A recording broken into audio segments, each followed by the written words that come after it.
Hello, and welcome to the presentation called Website Tips: What Business Owners Need to Understand to Succeed Online.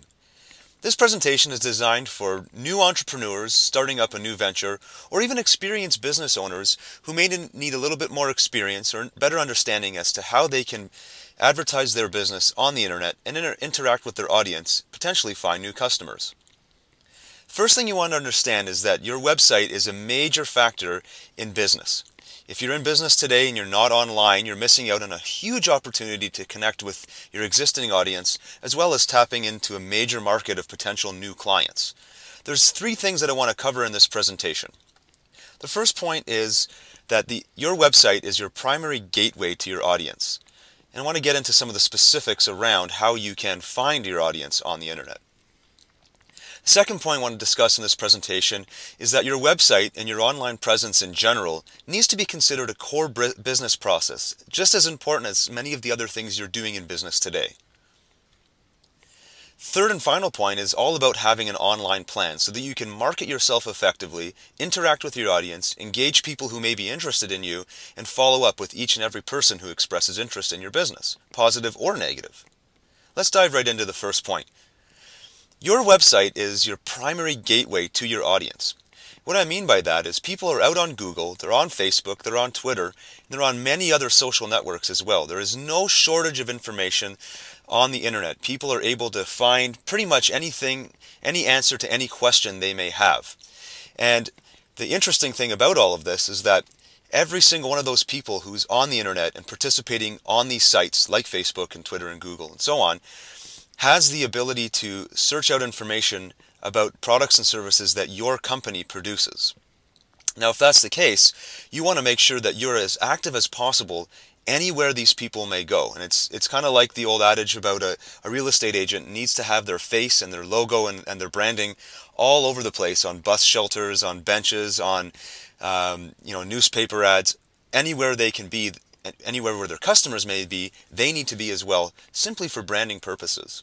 Well, when it comes to advertising your business online, the same thing applies. You need to understand that your market is spending time in all these different networks, using these networks to meet other people, to find information, to solve problems for themselves. And if your business is actively participating in as many networks as possible, you have the ability to introduce people to you and bring them back to your website. And that raises another point. If they get to your website and they find you there, then you want to make sure that you interact with them and you give them as much useful information as possible so that they stay on your website, and even more importantly, that they return to your website over and over again. The next point I want to talk about is the fact that your business, your website, is a core business process. And anybody going into business and writing a business plan knows that you need to consider the management aspects of your business, accounting and training.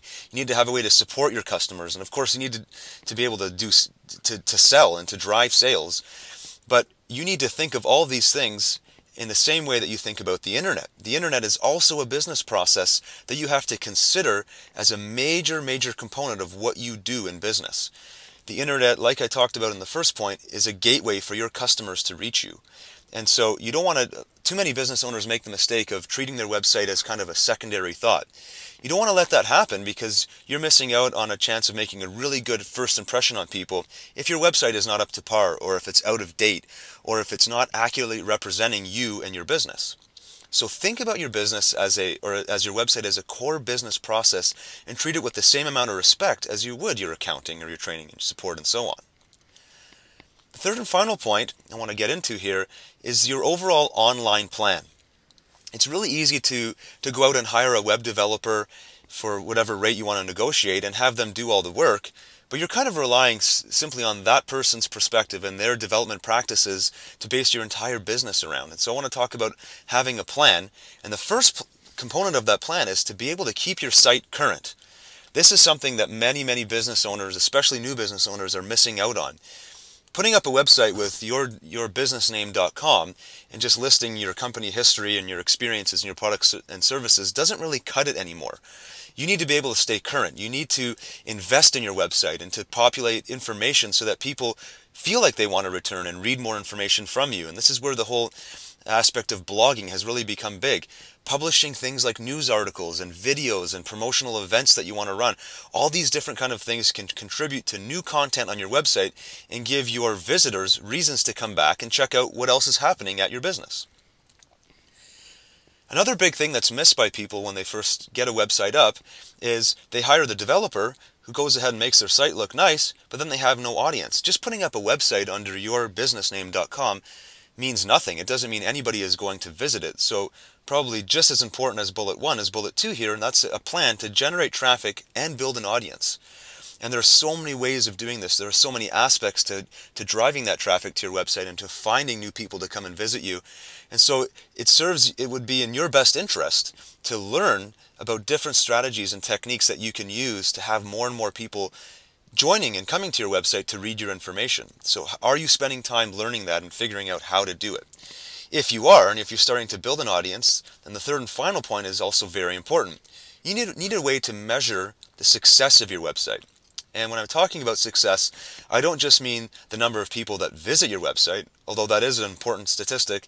You also want to think about things like the bounce rate. And so for example, if 100 people come to your website, but 98 of them hit the back button 5 seconds after they arrive, that is very low quality traffic. And you need a way to understand the usage statistics of your website. Are the people that come to your website staying for 5 minutes and reading all kinds of articles? And are they maybe signing up for your newsletter? Are they posting questions on your forum? All these things are very important when you're assessing the effectiveness of your website.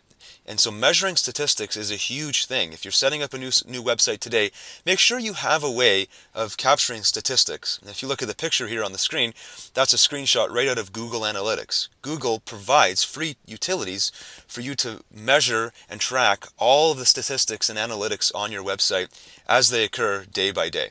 So make sure you have that.